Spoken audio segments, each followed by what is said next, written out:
Assalamualaikum warahmatullahi wabarakatuh.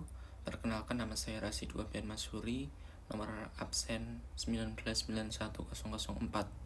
Akan mempresentasikan tentang video responsi herpes simplex tanpa komplikasi, yang mana dalam SKDI itu masuk dalam kompetensi 4. Di sini saya akan membahas dari definisi patofisiologi, faktor resiko, penglihatan makros dan mikros, serta integrasi. Dimulai dari definisinya, herpes simplex merupakan suatu penyakit yang disebabkan oleh HSV. HSV di sini merupakan herpes simplex virus ya. Jadi HSV itu dikategorikan dalam HSV 1 dan HSV yang 2. HSV 1 ini merupakan HSV yang tipe trigerminal, yang mana dia akan cenderung untuk menginfeksi dari saraf trigerminal yang ada di wajah. Lalu yang tipe 2 ini merupakan tipe yang sakral, yang akan menginfeksi bagian sakral atau bagian bawah dari tubuh manusia. Patofisiologinya ada berbagai macam, tapi di sini akan saya sebutkan 3 saja, yakni glikoprotein C, glikoprotein GE, dan glikoprotein D. Glikoprotein C akan mengikat C3b. Glikoprotein GE akan mengikat Fc pada IgG. Serta glikoprotein GD merupakan suatu antibodi neutralisasi. Ketiga ini merupakan patofisiologi dari penyebab herpes simplex. Faktor resikonya yakni pada orang-orang yang pernah berkontak langsung dengan penderita herpes sebelumnya.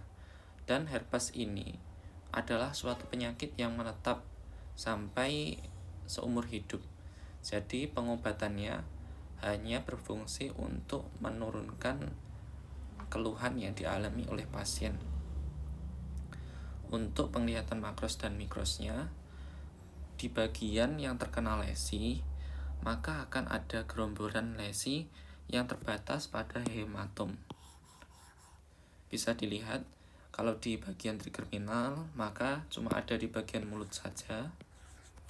Kalau ada di bagian sakral, maka ada di bagian genital saja. Dan sifatnya ini akan terasa perih dan sakit. Gejala klinisnya untuk herpes simplex ini berupa infeksi primer, laten, dan rekurensi.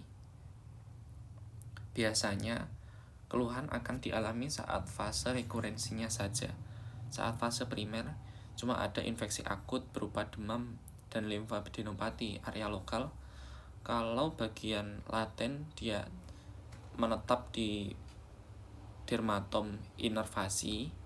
Kalau rekurensi dia akan bermanifestasi herpes zoster, yakni seperti yang saya sebutkan tadi, berupa gerombolan lesi terbatas pada area dermatomnya saja. Dari definisi, patofisiologi, faktor risiko, makros dan mikros sudah saya sebutkan. Untuk makros dan mikrosnya, si herpes simplex ini dengan Giemsa strain dan pewarnaan Zangsmere akan didapatkan sel datia yang khas pada herpes simplex.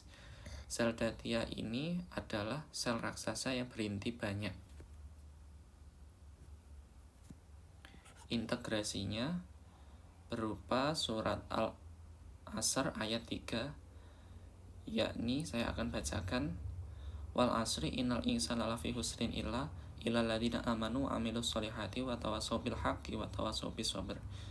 Demi masa, sungguh manusia dalam keadaan rugi, kecuali orang-orang yang beriman dan mengerjakan kebajikan satu dengan yang lainnya, serta saling menasihati untuk kebenaran dan saling menasihati untuk kesabaran. Demikian presentasi herpes simplex tanpa komplikasi dari saya. Terima kasih banyak. Wassalamualaikum warahmatullahi wabarakatuh.